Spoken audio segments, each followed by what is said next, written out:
All right. Thank you so much. Thank you all for being here. I've been so looking forward to this conference, and it's been really terrific working with Georgia State and the Nunn School together to bring everyone here to talk about these really important issues, and specifically to think about emerging technologies within the context of non-state actors. So this is the panel on cybersecurity, and I'm very excited about this panel. I think that there's so many different ways that we can think about the role of information security, cyber capabilities, and specifically from the perspective of non-state actors. I think so much, at least in international relations, of this discussion has taken place within the context of states. And there's so many different ways that we can think about the intersection between non-state actors and cybersecurity. There's issues that I know some people on the panel are going to be talking about today, thinking about tech companies and how they're addressing these kinds of issues. There's also important issues of how states use cyber capabilities as a tool of statecraft. Do they have a deterrent effect?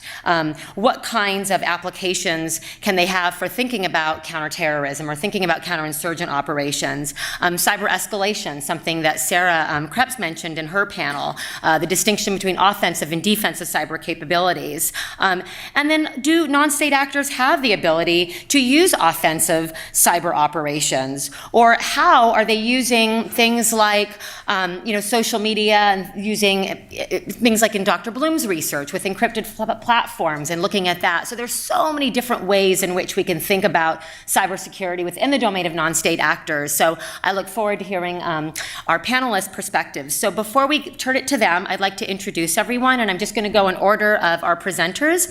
So we first have Paul Harwood, who co-founded 101 Research following his roles as a market research lead and staff quantitative researcher at Twitter and a user sentiment researcher at Facebook.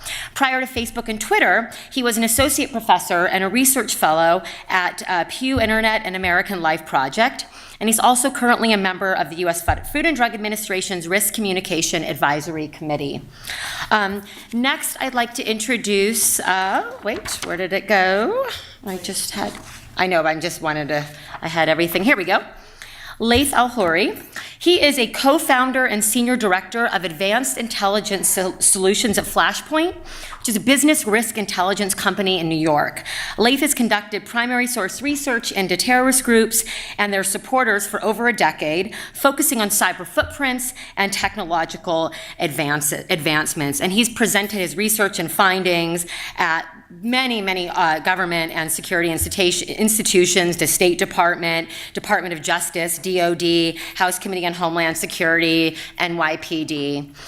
Next up, we have Vivian Gutler, and she's a PhD student in sociology at West Virginia University, where she specializes in crime and culture.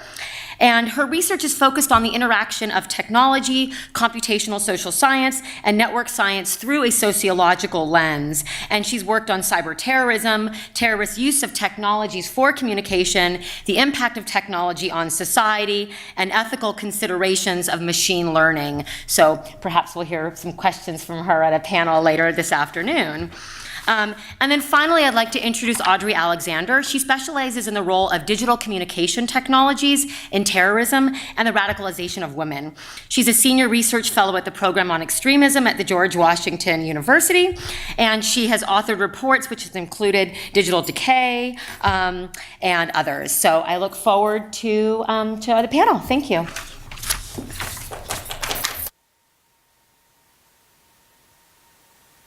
I have one more announcement. I apologize for our mic technical difficulties. There are certain areas in the room where they just don't work well, so I apologize. So please, when you do use the mic, hold it to your mouth, closely so we can hear everyone. And finally, we have books for sale, and I know she didn't want to announce it, so I'm going to do it for her. This is Mia Bloom's new book that is hot off the presses, and so that's available outside as well.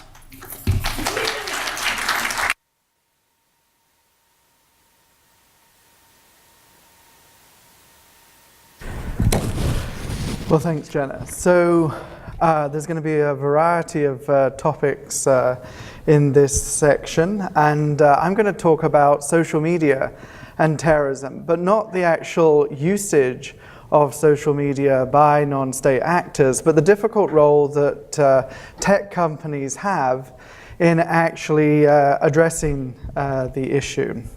So what I want to do, though, is to begin with the idea of this isn't really a new topic. It's been around for a while that the keyboard is going to be a very powerful tool that a terrorist or a non-state actor may use.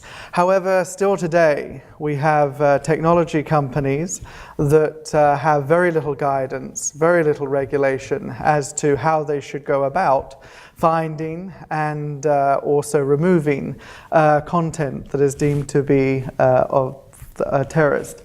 So the keyboard and the associated screen, because the screen is important, irrespective of the device, whether it's the phone or whether it's a computer, is providing a tool for many terrorist organizations. And obviously, there are a variety of reasons why it is so sort of popular for terrorist organizations. And the popularity, obviously, for a terrorist organization is the popularity that individuals in general feel towards the computer, their mobile phone, and all of the applications that can be accessed via both of those devices. So it's nothing really new. And if we think about the role of the government, or the lack of the role of a government, they have had plenty of time to think about these newer technologies. So if we think about the IBM 5150, that's 1981, where the sort of home computer really came into existence. 1993, we're looking at Mosaic. June 1993, there were only 130 websites out there. Today, obviously, there's billions of websites out there. So it's not as though governments and companies should be sort of caught unaware. There has been plenty of time in which regulation could occur. And today, what we have is obviously a lot of applications that are being applied for both good and bad reasons. The most important thing, I think, as we look at the role of social media is the need to sort of avoid the chronocentric approach that because it's happening to us, it's the most important thing since sliced bread. It's also important for governments particularly to sort of not heed the advice of a former sort of US patent commissioner and the idea that everything that has been invented everything that can be invented has been invented. That's clearly not the case. And since we are so woefully behind in terms of regulating social media and regulating technology, maybe looking ahead to think about how we can get ahead of the curve. So if we think in terms of the events that occurred in New Zealand, lots of the focus has been placed on social media companies. But with advancements in AI and other advancements, why should the focus be on the actual social media company and not on the phone provider that could also work in the coming years to integrate, to prevent the actual recording of such events rather than stopping it at the point of dissemination. The other thing I think that's important for us to look at is the idea that technology does nothing to us until we actually apply it. So the idea of social constructivism is more important than technological determinism. So when we hear people say that television has changed US society, television did nothing to US society. It was the fact that America sat in front of it, picked up the remote, and decided to turn it on and watch it. So it was the social component, that actual application, that is important. And if we think about what's actually being done online, there is a lot of information that is being created daily. And these pieces of content are being created around the world. Some of them are obviously being created on platforms that are now large companies, but others are being created on a smaller scale. But if we just think about the number of Facebook status updates per day, 456 million per day, okay? 317,000 updates per minute, okay?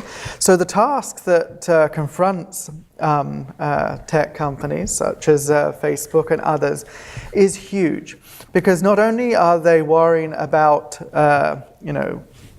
terrorism and that content, they're also worrying about pedophilia, they're also worrying about copyright violation from everyone, it seems, this week. So, but if we look at some of the smaller companies, 10 million DAU, 10 million daily active users from Slack. And Slack itself has found that it's now having to address hate issues.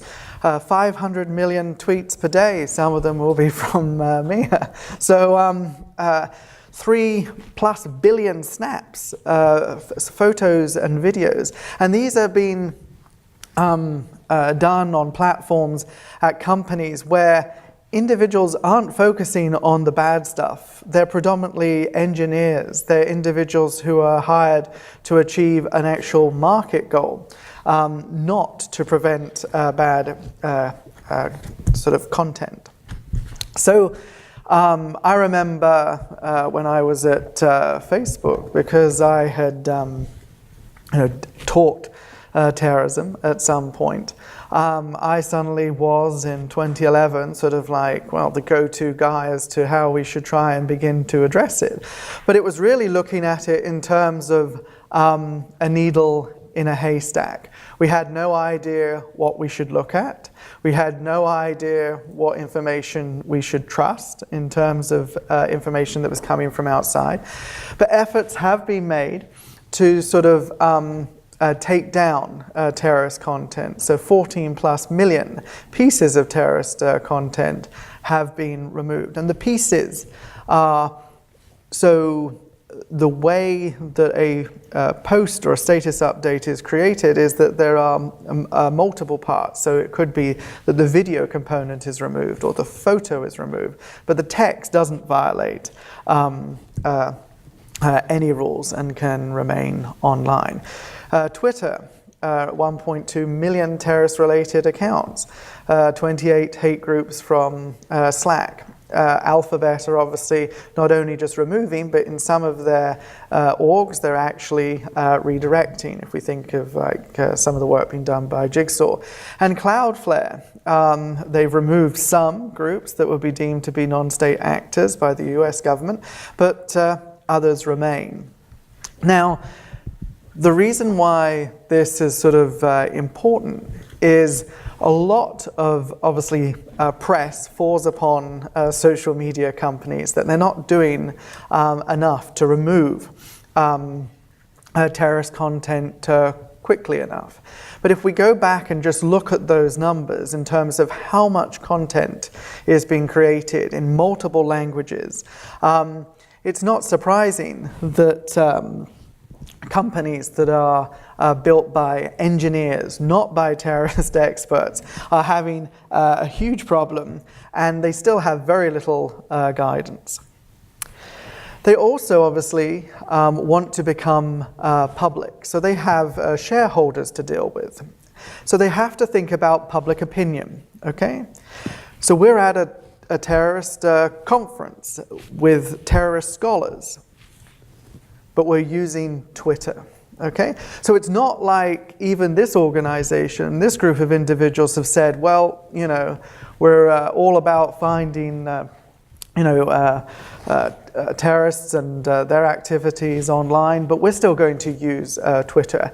And obviously these companies poll their users to find out what's important. So it's a big sort of juggling game as to just how far you go and how much you do. They're also global entities, so they have local asks. And in my roles at both of them, I would work in countries all around the world.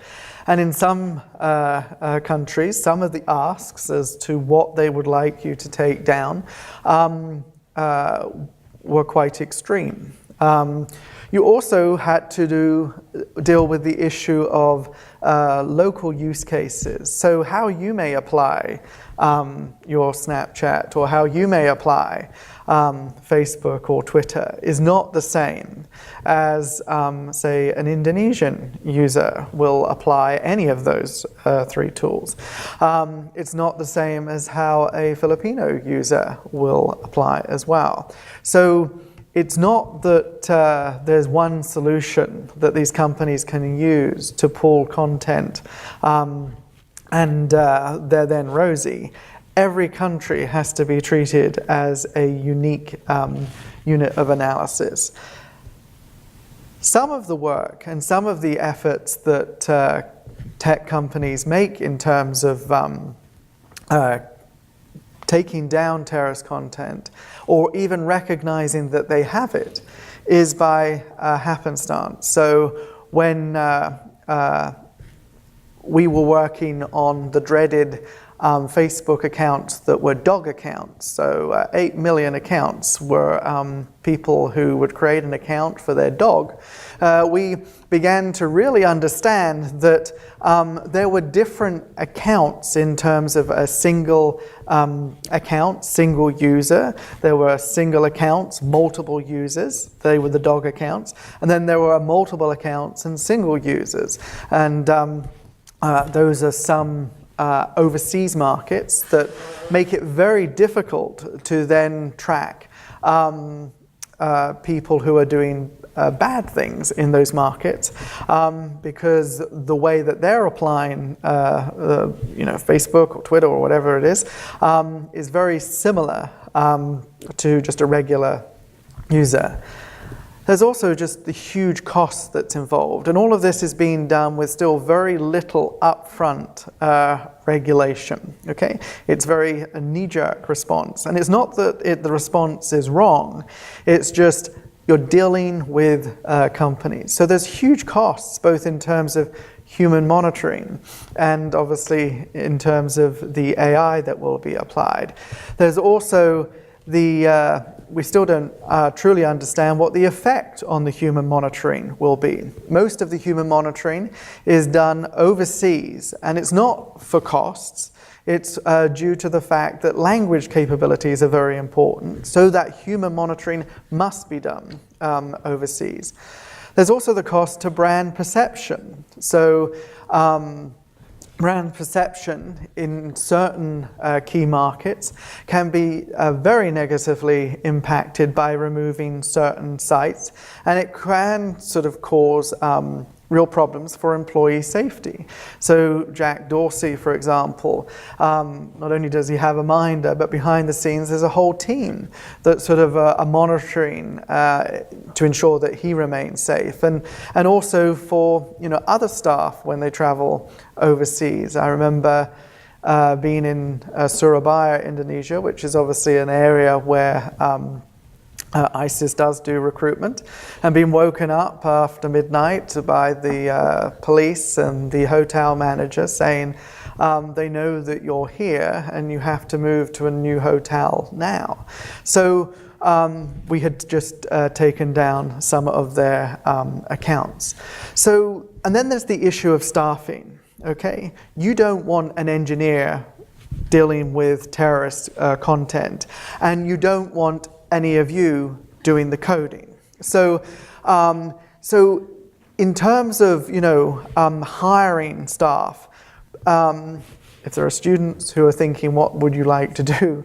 Facebook, Twitter, all of these companies are definitely in the need for people who can have a knowledge of terrorism and identifying non-state actor content. And then there's the issue of data collection.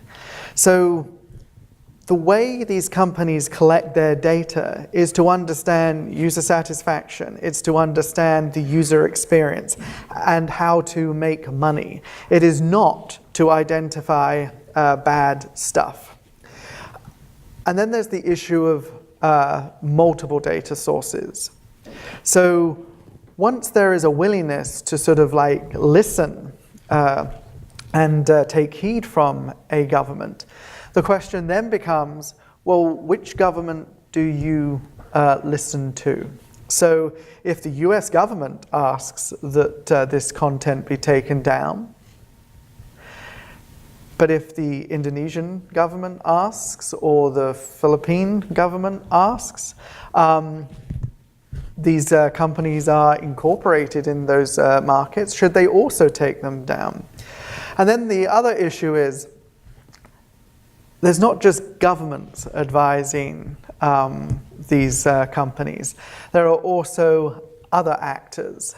And one of the ones that most social media companies dread more than the actual government is anonymous.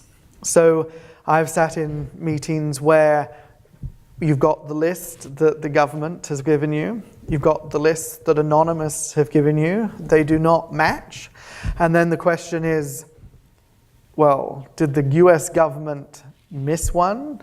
Or do they want this one still to be left up because they're using it for information?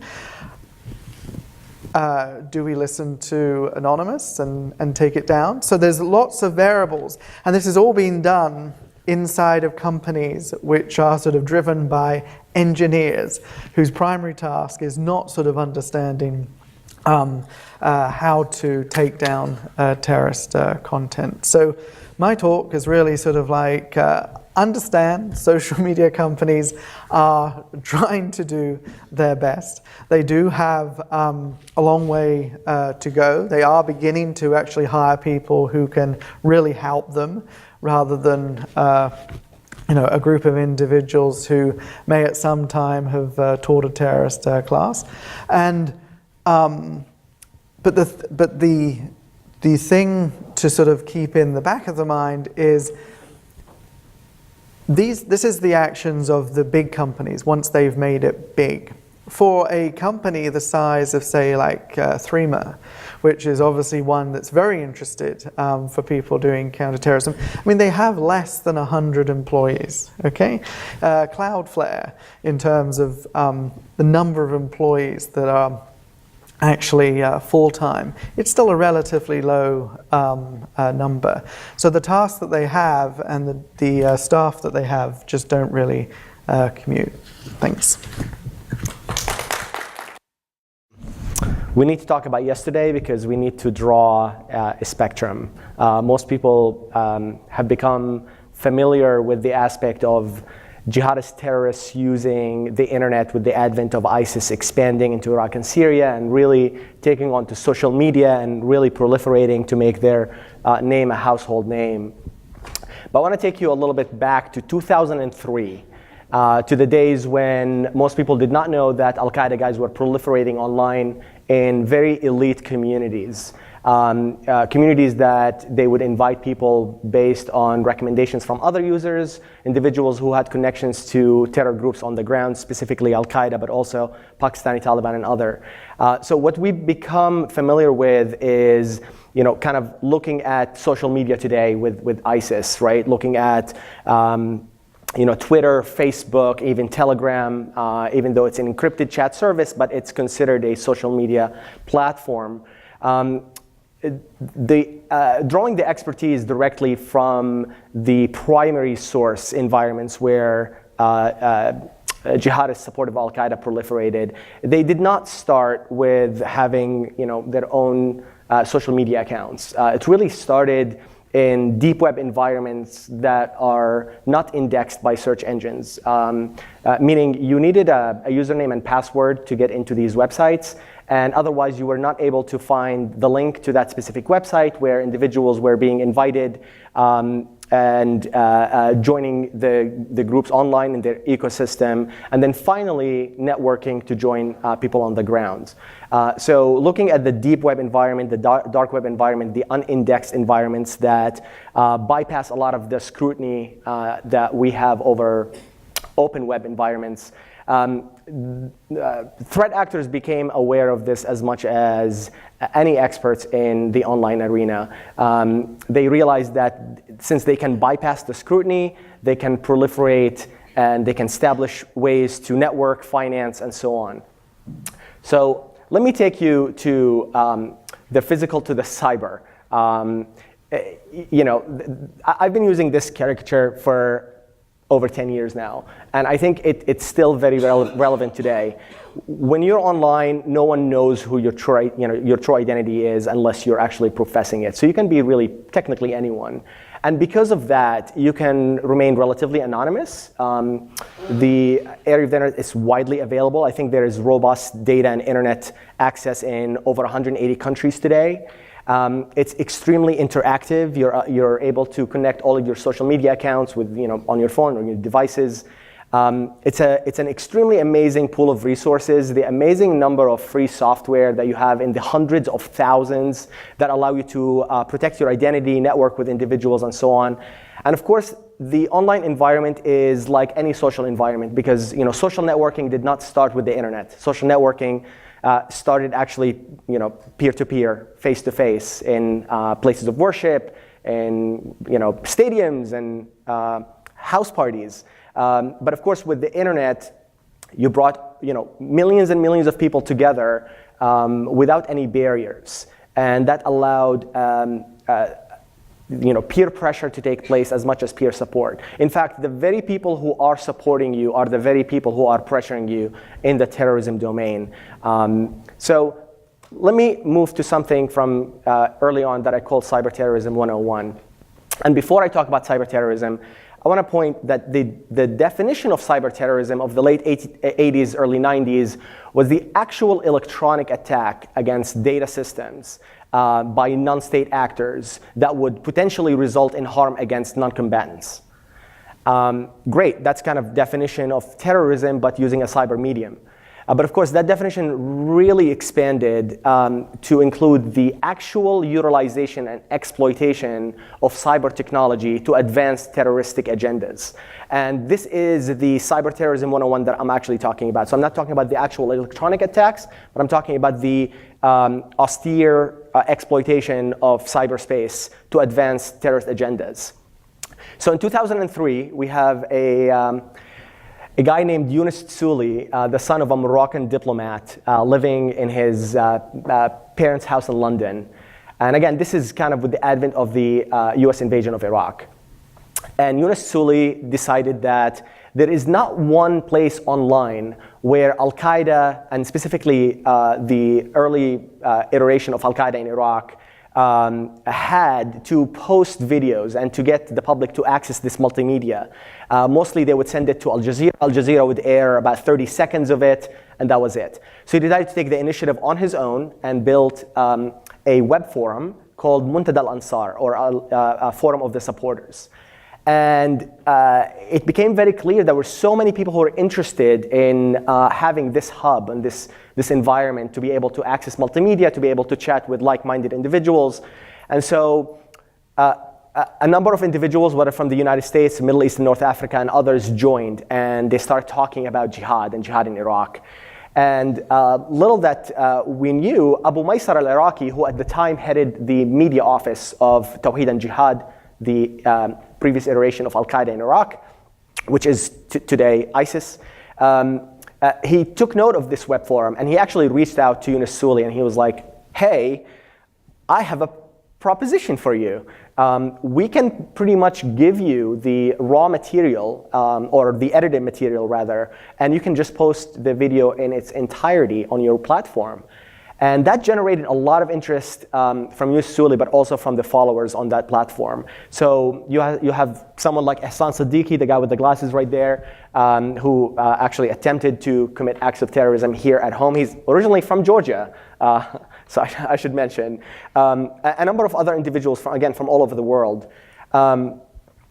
But it didn't stop there, because in 2005, Yunus Suli was arrested, sentenced to 10 years in prison in the UK, and actually was released a couple of years ago, and right now he's in Morocco trying to find a job, maybe.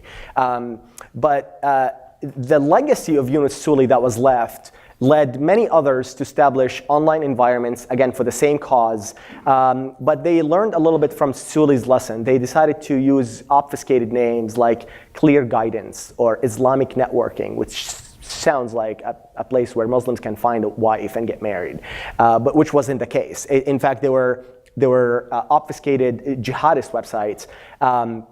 And you see that they released them in English, and that attracted a lot of individuals from English-speaking countries or non-Arabic-speaking countries to join. As a matter of fact, Hassan Siddiqui himself went from Muntada al-Ansar to Clear Guidance, which became Islamic Networking later on. But what's interesting is so many successful and foiled plots were connected to individuals who were members of these forums. If we're talking about Omar Hamami, right? He was a major leader in Shabab al-Mujahideen in Somalia before they killed him later on.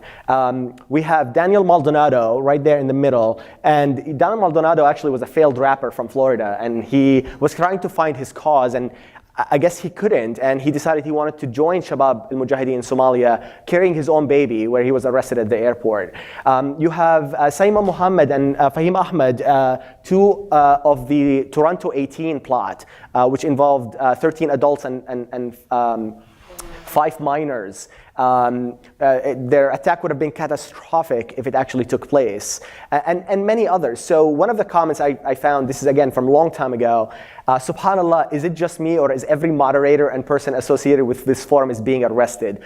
Well, maybe it's not because about the watchdog of law enforcement. Maybe it's because those individuals were actually taking action and plotting and seeking recognition well beyond just the online arena.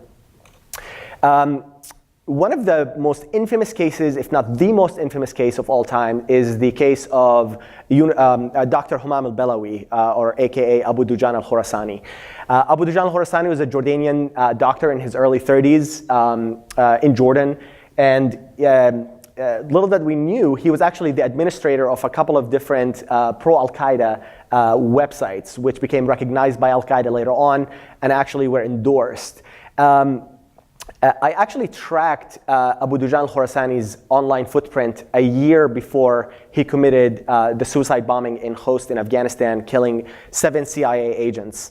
What's interesting is that he was recruited by the Jordanian intelligence, who also presented him to the CIA, and they thought they recruited him for good to spy on Al-Qaeda. But really his true allegiance was to Al-Qaeda, because by the time he got there, he got the training, he decided to meet with the so-called CIA agents that were handling him, but his true allegiance was truly to Al-Qaeda, in which, again, it ended up with the suicide bombing that you probably heard about from Zero Dark 30 or from the book Triple Agent. But this was the very first time after his operation that Al-Qaeda recognized the importance of the online arena. The number 3 leader in Al-Qaeda at the time, Sheikh Mustafa Abu Yazid, specifically talked about al-Khorasani's operation and the importance of jihadi web forums and how important these jihadi web forums were for such operations. So I did a little bit of study with my colleagues at the time. In 2010 in July, we wanted to see al-Khorasani, when he departed to Waziristan in Pakistan, did he bring anybody with him? What's interesting is that we found all of this information about all of these individuals who were part of the same online ecosystem, who departed the cyber field to the battlefield and joined Abu Dujan al-Khorasani on the ground, including some of them who had enough skill set to build bombs and others.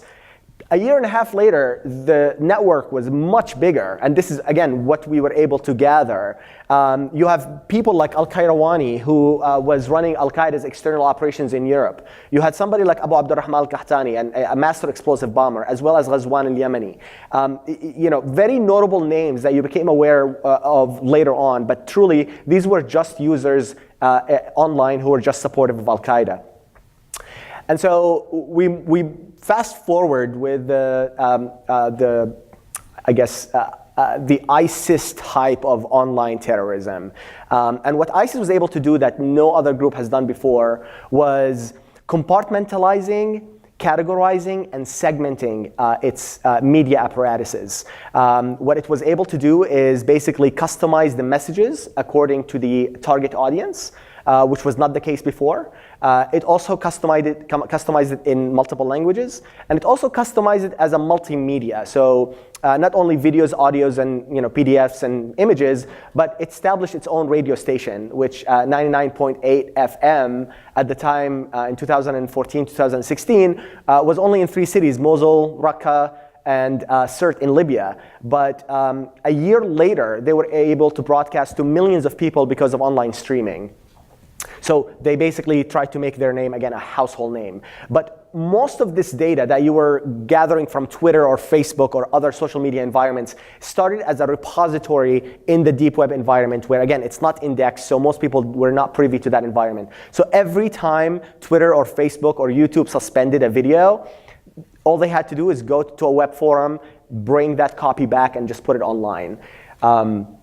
And so this is kind of describing that very process where even if you did not know how to use social media, certain jihadists put out actual how-to manuals, how to use Facebook, how to use Twitter, how to proliferate and create multiple accounts, and then use technology that we use on a daily basis, not just Twitter, Facebook, and others, but also the Box app, Google Drive, Microsoft OneDrive, Dropbox, which they continuously are using today. So we heard all about Telegram and the encrypted chat service that allows individuals to communicate more privately than other places. So what's interesting is that it wasn't just about ISIS proliferating there. There are a lot of different groups. There are cybercriminal groups and fraud activities taking place there. But for the sake of terrorism, actually, most people who are on Telegram supportive of ISIS or Al-Qaeda and others are not connected to the group itself. They have no membership. They are completely decentralized. But it's taking it upon themselves to proliferate. So they went the extra mile, not only to share propaganda, but also to release things like hacking tools and establish marketplaces or black markets where you can purchase so-called ISIS merchandise. There are weapons markets where WhatsApp numbers are provided. You can call the number or text the number, and then you're able to organize a deal to purchase a weapon for relatively cheap prices. So what I like to call the jihadist on the go activity that Telegram really made possible is that you also have kind of the opposite side of building bombs. You have the countermeasures and how to basically be a successful jihadist on the go alone.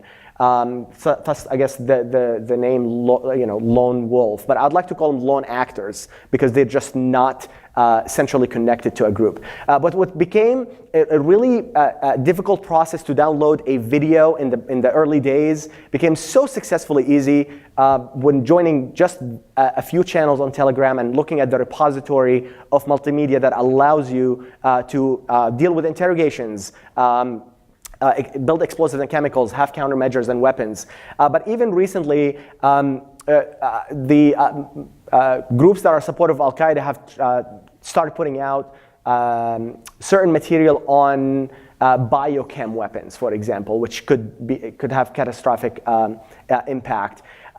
Moving on to ISIS hacktivism, or what I'd like to call that, we saw the advent of that with the hacking of the Twitter account of US CENTCOM, which, by the way, was not a major deal because it was hacking of a Twitter account, which is a good reminder to have two-factor authentication more than anything else. But because ISIS supportive guys were able to hack that Twitter account of the US CENTCOM or Central Command, it was showing that ISIS had a better reputation than the cyber hygiene of US CENTCOM, which is a major victory from a PR standpoint.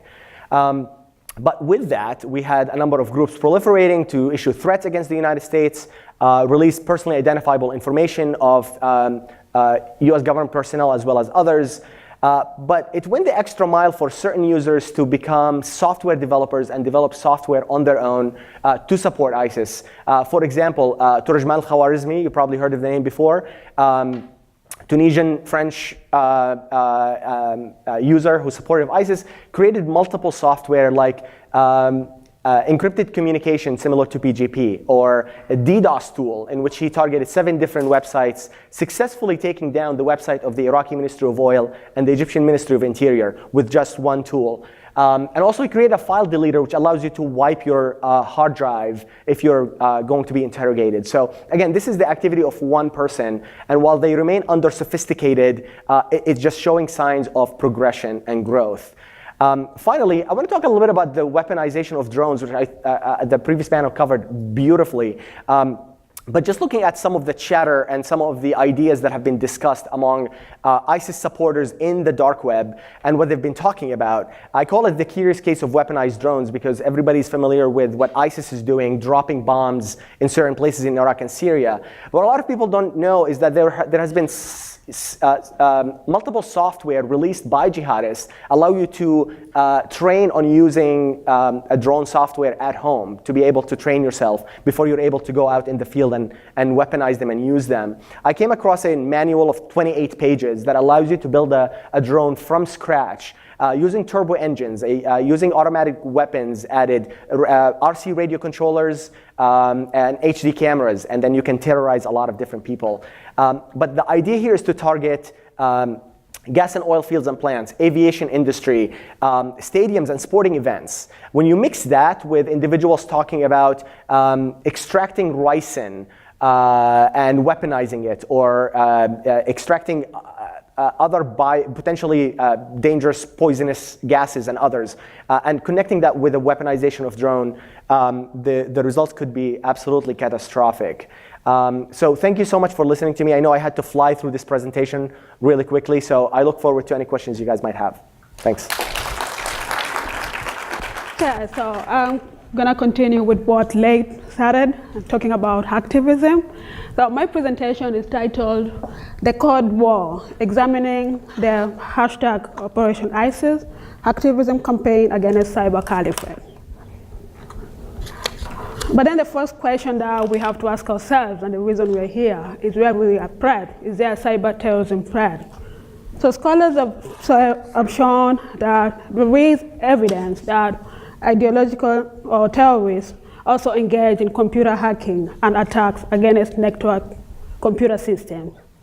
And also that tech-savvy terrorists use tools of modern digital life to extend the reach of a terror group far beyond its physical location, which already my colleagues have talked about it. So I just wanted to introduce a little bit about the cyber caliphate and about Junaid Hussain, who is known to be, he calls himself also Abu Hussein al-Britani. He and a group of his friends started a hacker group called Team Poison. And the group Team Poison were famous for website defacement, vandalism such as denial of service attacks to key websites such as NATO, the UN, and also key figures such as former Prime Minister Tony Blair. It is known, or it is believed, that Junaid Hussain was ISIS lead propagandist in the cyber caliphate, and he's known to have developed much of the cyber and social media strategies. After his death, the group of cyber caliphate army was formed, and there are so many different groups. I didn't just want to list them here, but all of them belong to the cyber caliphate. But then, how capable are they? What are the cyber capabilities of these terrorist groups? So some scholars, Evan and his colleague, argue that there are 3 levels of cyber capabilities. So the first one is enabling, and this is what we've seen so far that terrorists are using: social media accounts, websites, and also which they use to recruit or to share the propaganda. And then the next level is disruptive. So this is where the hacking or the hackers come in. So this is where they conduct cyber breaches. They either do the defacement, so like to vandalize a website. They also engage in financial theft and fraud. And the third skill is destructive. Oops. The third skill is destructive. So this is where they will engage in digital control, controlling digital systems, disabling control and safety systems. But then so far what we've seen is that these groups are only at the enabling stage. Some of them, like ISIS, have already gone into the disruptive stage. But that doesn't mean that they can't go into the destructive phase, given the technological advancement and the easy access to technology.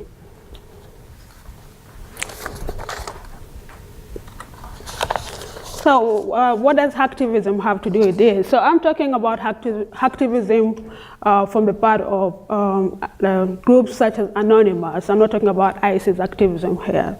So activists are actually loosely organized group of activists capable and willing to hack for political reasons. Or we can call them patriotic hacking, such as the collective group of Anonymous. So there's some types of hackers, the white hat or gray hat, these are professionals or ethical hackers. And then we have the black hat, these are criminal hackers. And then the terrorist group, we can also label them black hat hackers. But then it's important to notice that not every hacker is skilled. There are various skills level of hacking. So some of them, they're just beginners. And they're called script kiddies, so that this means that they're being given script or code to follow, and they do the hacking job. So anyone here can do that. You don't have to have skills. So some of the hackers' tools and tactics which have already been mentioned, so the phishing, spamming, whereby you get to send spam emails to people or to computers that they want to access. They spread viruses and worms, such as malicious software or malware, where they conduct web defacement. So this means they will change a website using any image or any content they want. Where they conduct distributed denial of service by making a website busy so that people who use it cannot get access to it. And also the dark web, or as we've heard about it. So I was interested, my research questions are, what are the roles of activists in disrupting cyber terrorism? I had two questions in mind. So how do the patriotic hackers disrupt terrorist groups online platforms? And what is the impact of the activist campaign against these terrorist groups? So I did kind of a small case study, which I'm still working on, and I looked at the Operation ISIS campaign. So this campaign began, they've been using the hashtags Operation ISIS, ISIS, or Operation Paris. It began during the 2015 attacks in Paris, and that's why the Operation Paris was one of the campaigns by Anonymous hackers. So it's believed that three groups, the Anonymous, GovSec, and ControlSec, are the ones who started this campaign. So they intend to hinder ISIS, ISIS recruitment and propaganda on the social media or online through the website. So what they do is they track and report these accounts by these recruiters and these propagandists, and then they ask social media platforms or social media organizations to ban these accounts. They claim responsibility for shutting down terrorist websites, hundreds of terrorist websites, and also social media accounts. But then the problem is it's chaotic because it's not organized. It's a group of anonymous who are all over the world, and they're doing this behind the screen. So some problems occur that they censor wrong accounts or they vandalize wrong websites, and this causes problem. And also they hinder or they disrupt legitimate counterterrorism efforts by doing this. Twitter also has suspended some of these Operation ISIS hackers while they were doing this work. And also ISIS threatened a reverse hack, literally just saying, if you hack us, we'll hack you back. So there's kind of a Cold War between those groups. So this is what they do or how it works. So they will post, like the one on the left, they actually have a photo of someone. I cannot verify this, so I'm not gonna say this is a terrorist or not. But they post someone's name, the account, like this one is from Facebook. a Facebook account, and then they ask people to report these accounts. And they will have the name, the IDs of accounts, and on the link. And then they'll post it on Twitter and ask people to report these accounts. And then, well, like I said before, Twitter has also been suspending these groups. So some of them, like here, they're complaining about, they consider themselves volunteers. So they're doing this work for Twitter. And they're saying that Twitter is basically, we're trying to keep ISIS off the social media platform, but then you're wrongly suspending them. Yeah, and this one here is so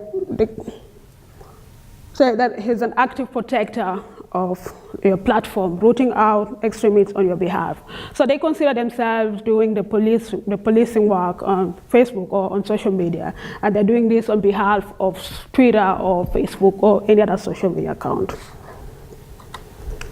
So I did collect data from Twitter using these hashtags, Operation ISIS, Op ISIS, and Op Paris.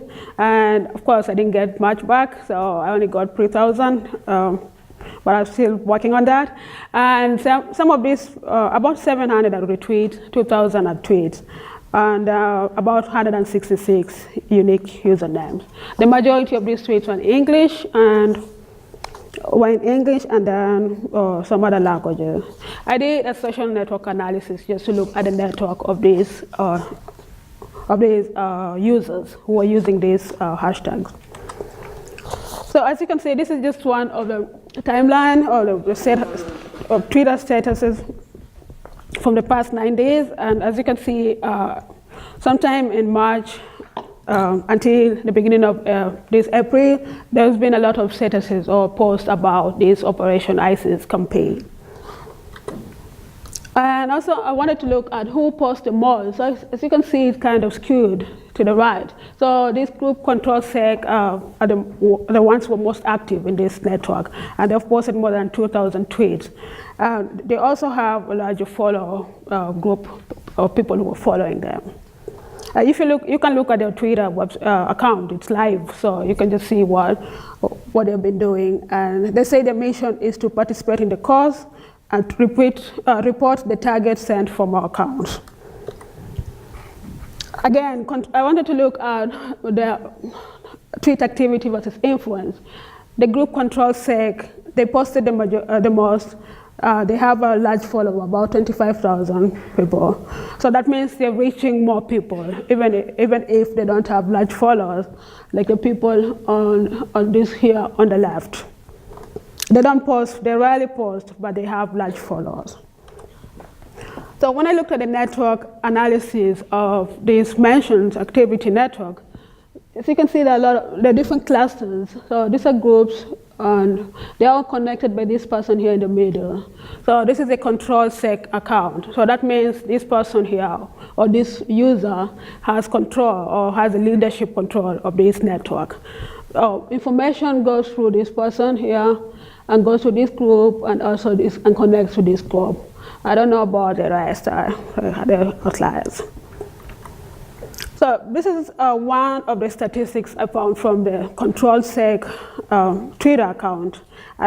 This is what they claim. They have identified as ISIS account. The last month in January 2019, they identified about 6,000 accounts. And then in February, they identified about 6,000 accounts of ISIS users who are still on Twitter. And this one here, it's the same. I got it from their Twitter account. And this one here, they compare how the 2018 and 2019. So they're arguing that in 2019, they've so far targeted about 6,000 accounts, and Twitter has suspended about almost the same accounts that they've identified. They argue that within a day, they identify about 200 accounts of Twitter, of ISIS users on Twitter. That is a daily account. So in conclusion, I just want cyber terrorism is still at threat. And I think I argue that hacktivism may play a role in countering cyber attacks and also terrorist use of technologies. So they consider themselves protectors and volunteers, and they're willing to do that work. Larger tech companies do not need users or people like activists to do the work. They can do it by themselves. But smaller tech companies that doesn't have these resources or people who to help them can benefit from activists. They can be given a set of rules and how to correctly identify and flag terrorist material or used as trusted flaggers. So this is part of my limitation. Data.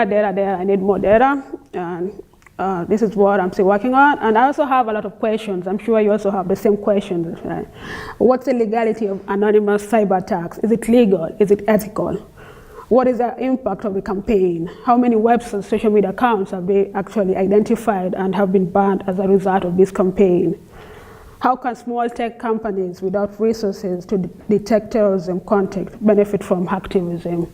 And how do security professionals, ethical hackers, and tech companies view the role of political hackers in countering cyber terrorism? Thank you. So first I want to thank everyone who's put this event together. I think we've all done event planning at some time in our careers, and we know how difficult it is, so thanks so much for having us all here. Today I'm going to be talking about cyber terrorism and tech and terrorism. And one of the things I wanted to do is parse these into two different categories, because there's utility in looking at them together, but then also trying to look at the distinct parts to sort of say what do we need to do in our response to these different challenges. So we're going to dive right in.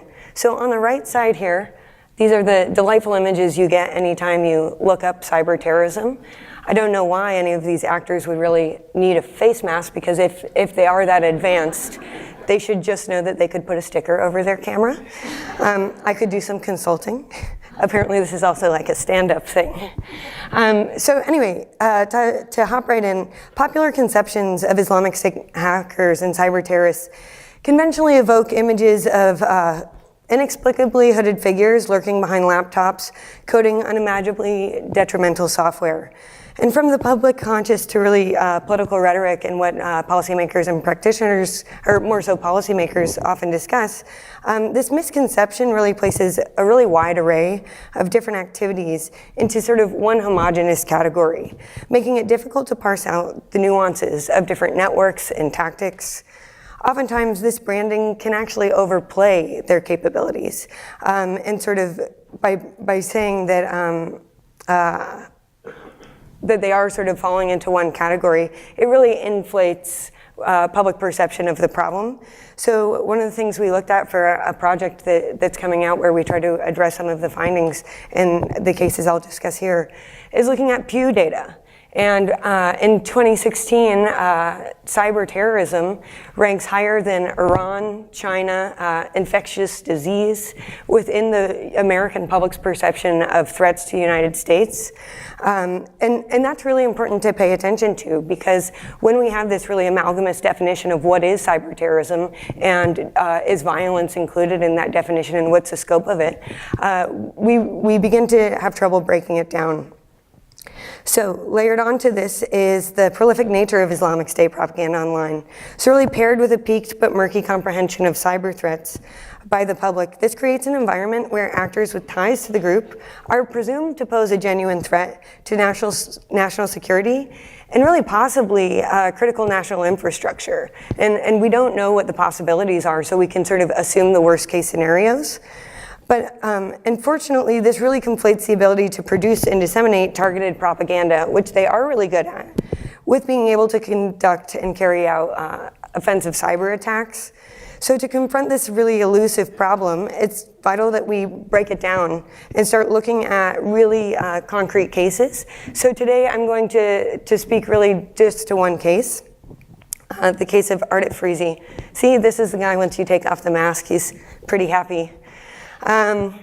So beginning in 2015, Kosovar national and hacker Ardit Frizi provided support to the Islamic State by transmitting personally identifiable information on Western and European citizens to the Islamic State, mostly operatives operating in Raqqa.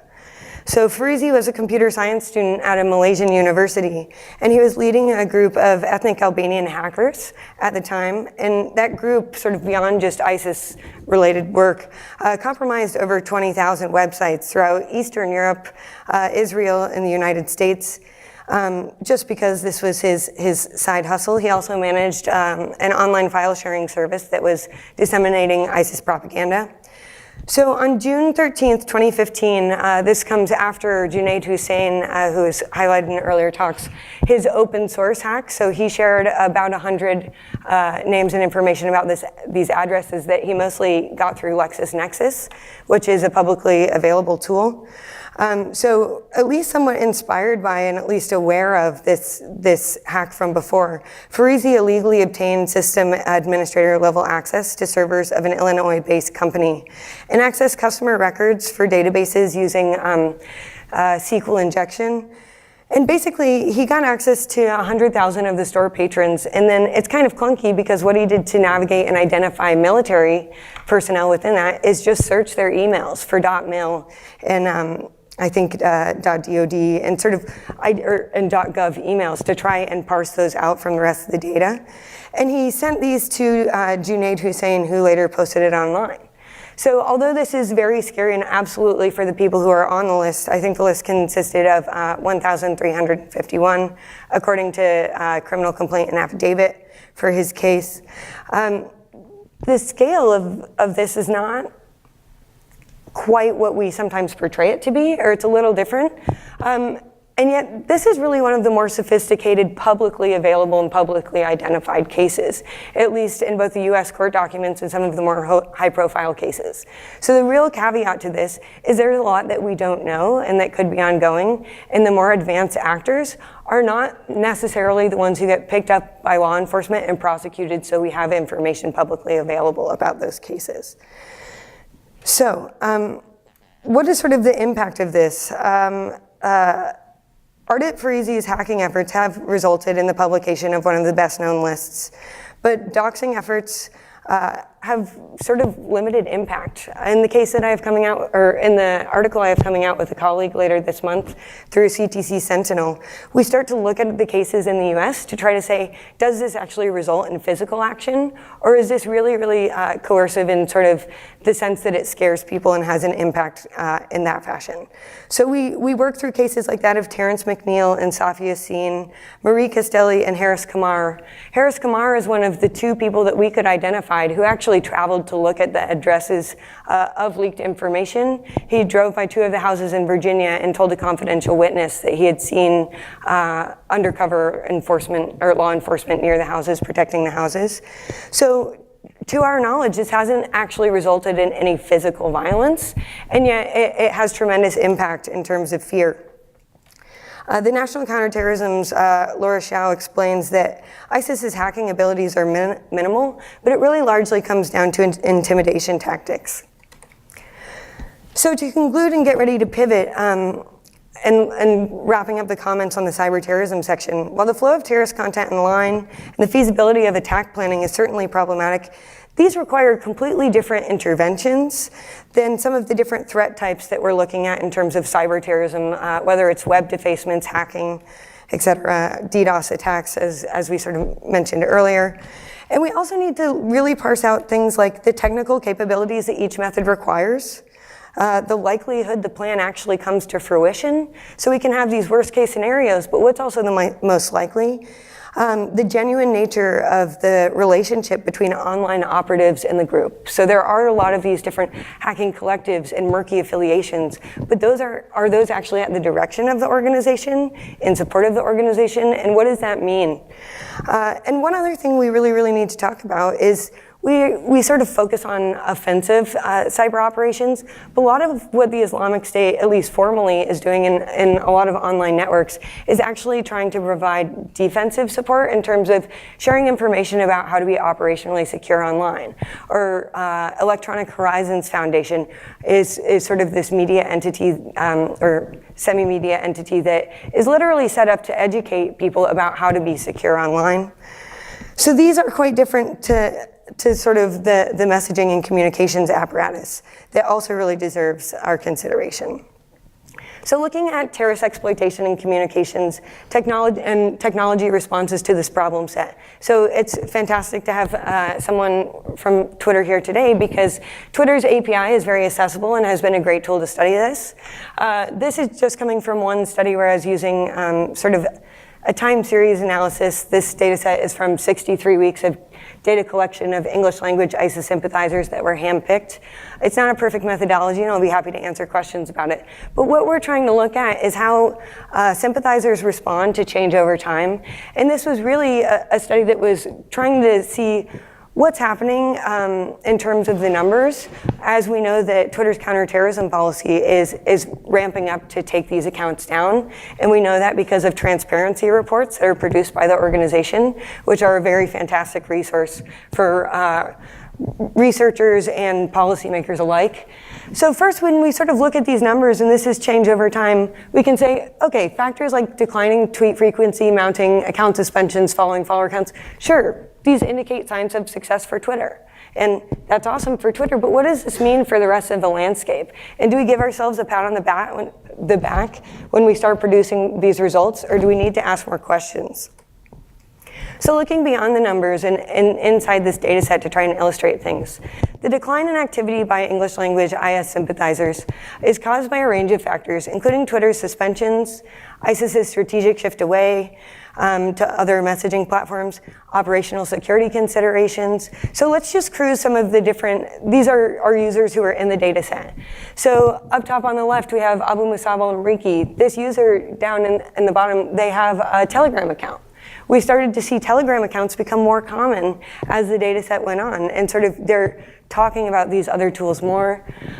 Suspended to the right, we have New Era Jihadi 66. This is Harris Kamar. This is the same guy from Virginia who actually drove to two people who were on one of the kill lists. He had, I think on his criminal complaint and affidavit, he had 67 accounts at the time of his arrest. But based on our data set, we saw, I think the highest number we saw was the 81st account, because he used the same naming convention. So is that success if somebody is creating 87 accounts in response to the policy? And just sort of how we can think about this. Next, we see coordinated efforts between different platforms. And lastly, we actually see public opinion and sort of jihadi public opinion and really resistant to a lot of these policies. And how they're framing it is actually a narrative of persecution. And that's really important to pay attention to, because this is an organization that has sort of since earlier days really coasted on recruiting using the narrative of persecution.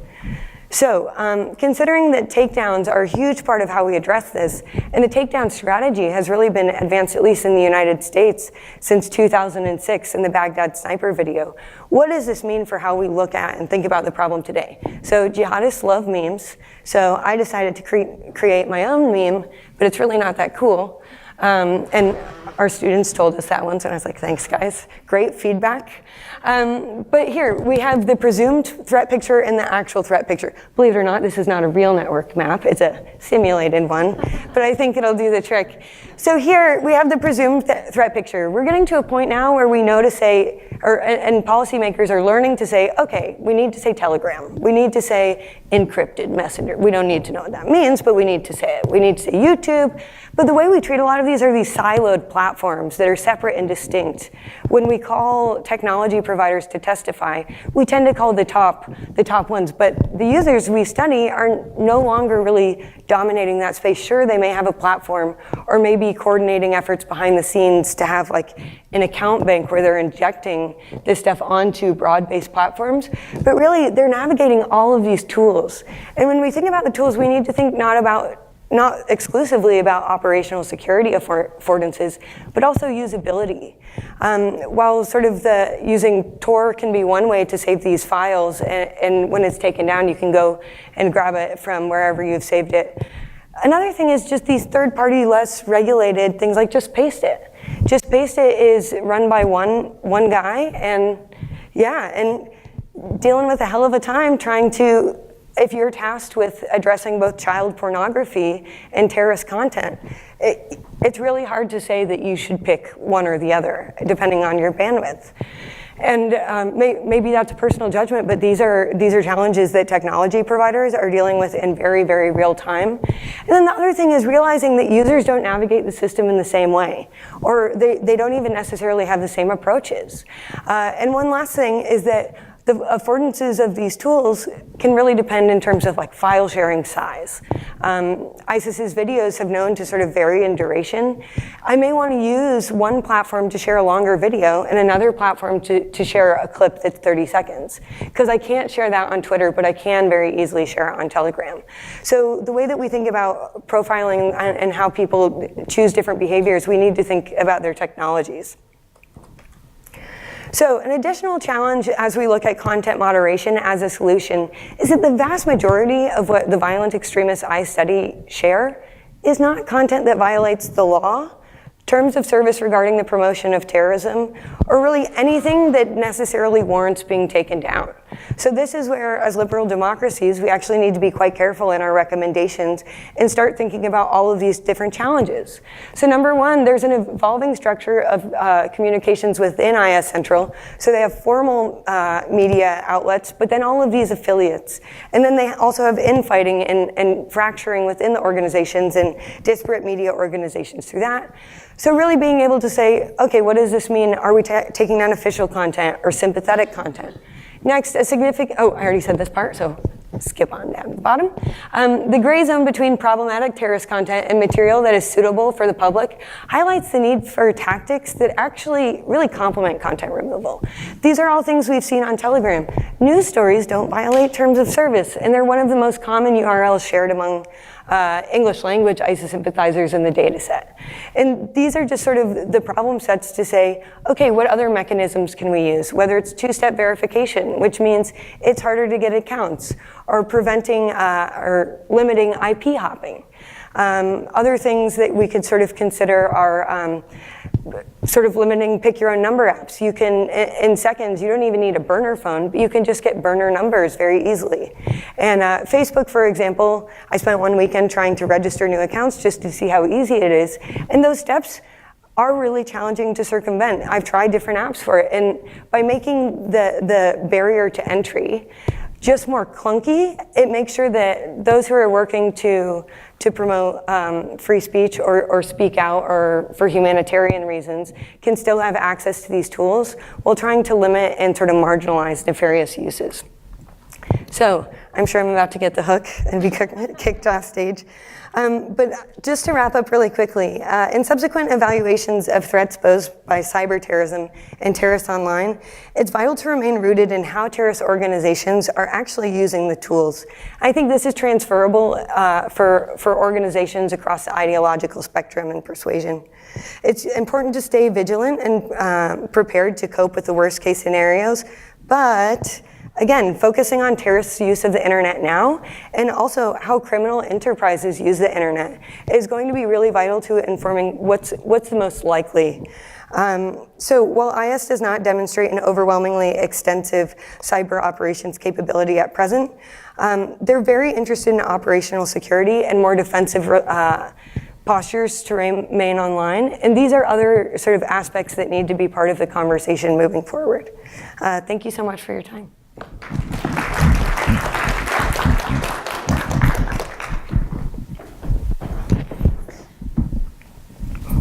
Thank you all. Those were terrific presentations. So I have a bunch of questions, but I'm going to restrain myself and let you guys ask questions because I can always talk to y'all later. And if not, then I do have questions. So do people have over here? Test. That's our question. Hello, my name's Jed Anderson. I'm a visiting assistant professor at Furman University. One of the questions I'd like to direct to everyone in the panel, actually, is we've talked a lot about hacktivism by ISIS organizing on social media platforms, so on and so forth. One of the questions I had is, has there been any research looking at sites that deal with computer tools, for example, Exploit Database, GitHub, because I have seen extremist presences on there, if not, while there's not so much polemics.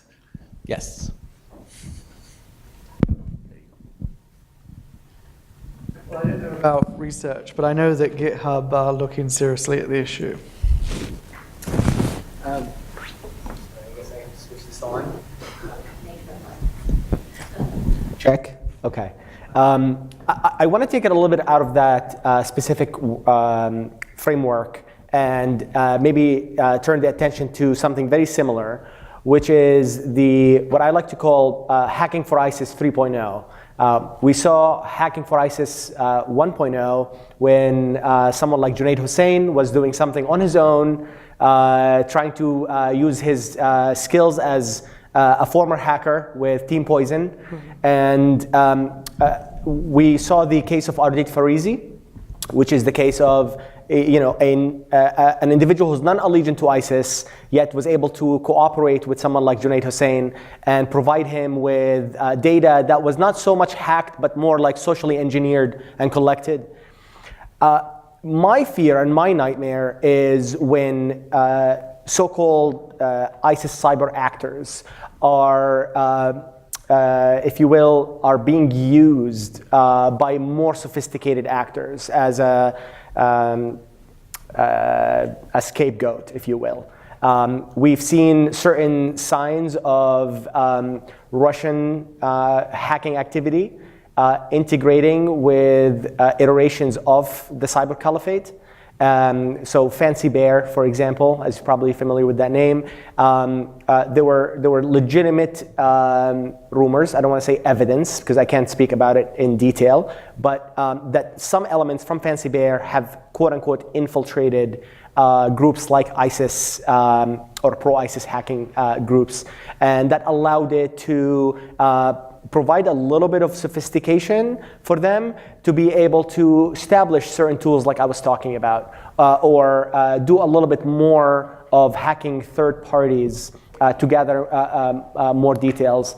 We recently saw the case from the Georgia woman, 20 years old, who was also arrested as part of the United Cyber Caliphate, who does not look like she is allegiant to ISIS, but was kind of providing a skill set for everybody to give her some recognition under, I think she had like 9 different monikers. So I would look at the nexus where pro-ISIS cyber actors who are rubbing shoulders with more sophisticated cyber criminals in places like the deep and dark web, on GitHub, on other places, who have the sophistication to do things like Bitcoin transactions, who have the sophistication to do, exfiltration of data and other types of more sophisticated hacking activity. And I think the learning curve comes with more of ISIS supportive actors making accounts on environments like exploit.com and others, and learning from that environment, even if paying a small amount of money to be able to have access to certain environments like that, and then just learning from the non-jihadist cyber criminals who are always more sophisticated than jihadist cyber actors. Yeah. And if I can hop on that, I think one of the really interesting challenges in our center, I work for an organization called the Program on Extremism, and we use a lot of legal documents to inform what's happening. So number one, there's a bit of a lag time. So this Kim Vo case that he just talked about, a lot of her activity was taking place in 2017.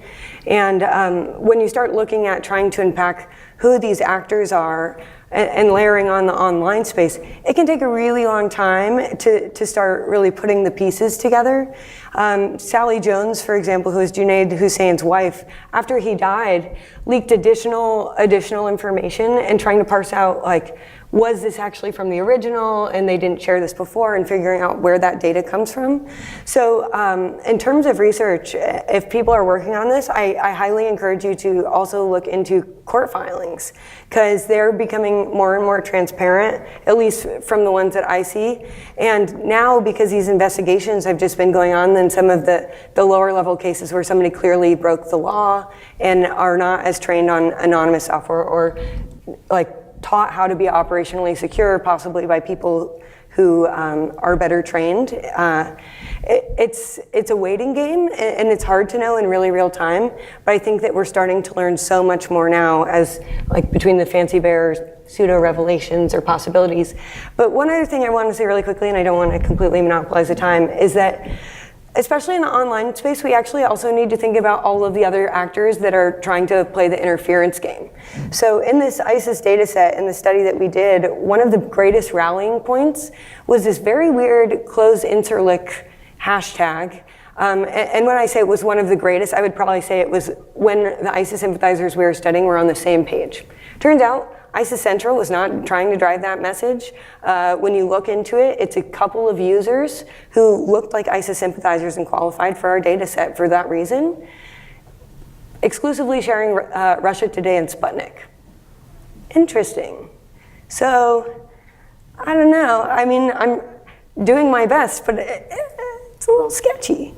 And it could have been not necessarily targeted for this audience, but when we start looking at all of these players who are acting in the same space anonymously, we don't know who's going to be influenced by who or who will learn what skills from who.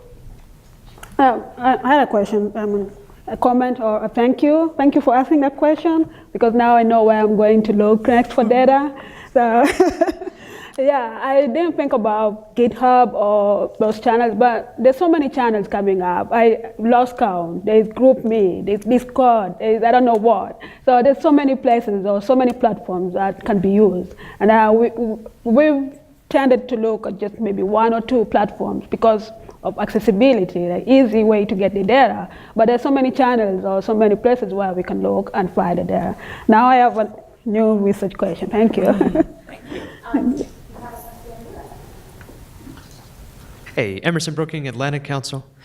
So there seems to be a general consensus now, though it wasn't the case a few years ago, that the danger of public-facing communications from groups like ISIS outweighs their analytic value, that social media companies can and should take down these public communications.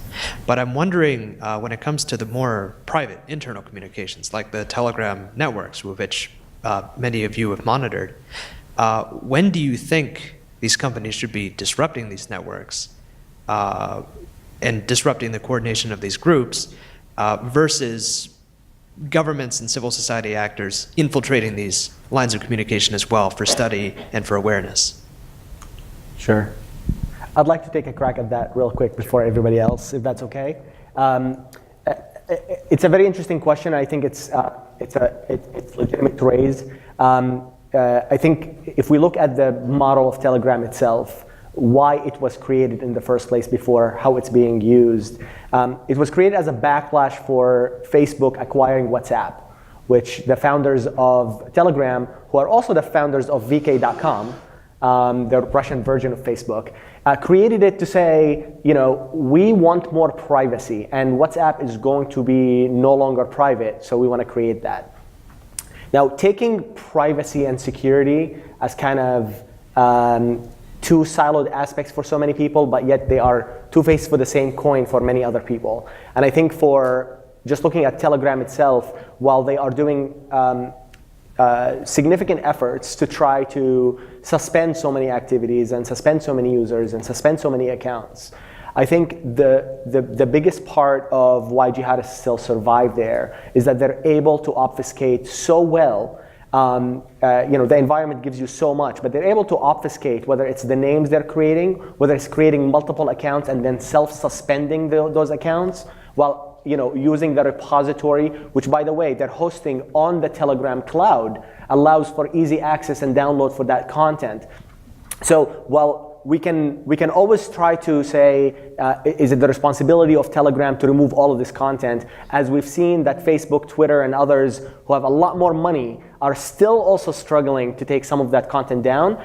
Telegram, which has less money, it's less controlled, and they have placed their servers in 5 different countries so far. They have less ability to take down that content. So it's not that they're not doing enough, they just don't have the capacity to do more, in my opinion.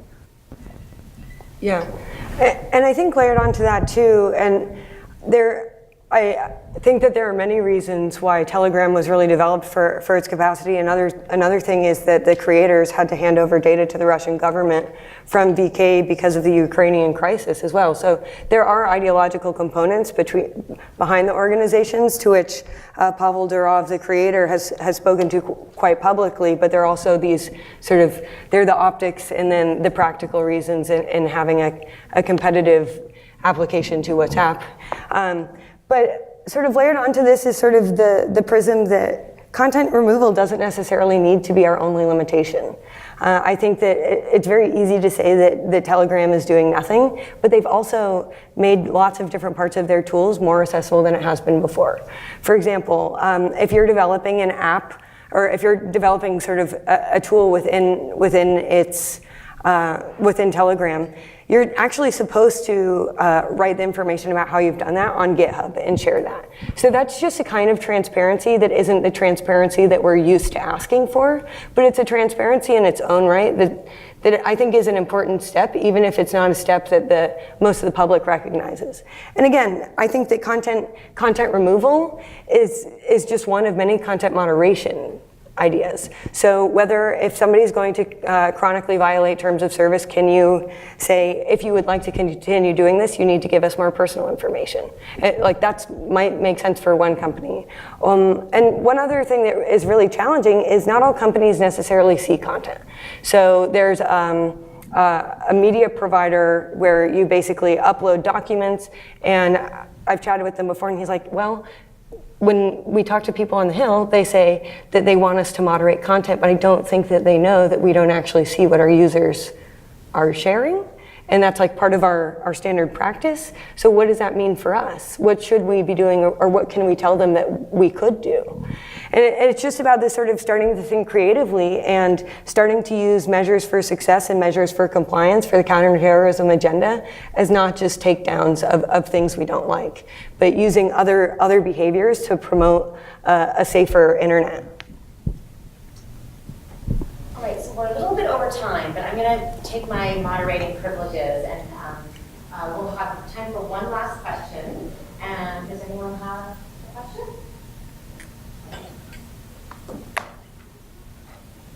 We'll try to make it short. Sorry. Hi, my name is Saad. I am a TCV fellow at the Georgia State. And as you guys discussed the human monitoring of violent content, but how would you classify or include the human biases where the location of the human monitors where they would purposefully they could take down content that might not be as violent, or they have some personal agendas, we have seen some instances of that. So where is the transparency in that? Thank you. So in terms of the human monitoring of the larger social media companies, their locations are partly due to costs, but they are also due to the skills that are required to actually pull down the content. So it's not happenstance that they're based in Indonesia. They're going to be based in the Philippines. There's another huge one in Brazil. In terms of whether it's effective,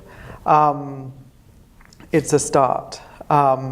If we think of the volume of content creation that is occurring, there's only so much that they can do. And as the other speakers have pointed out, that sometimes it can be quite futile, because what they're actually removing is not the content. They're merely removing the link to the content.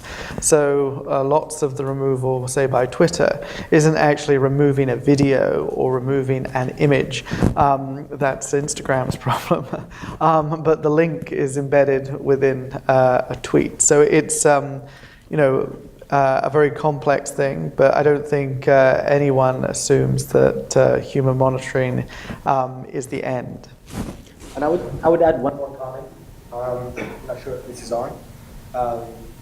That a lot of the content is posted in private file sharing technologies.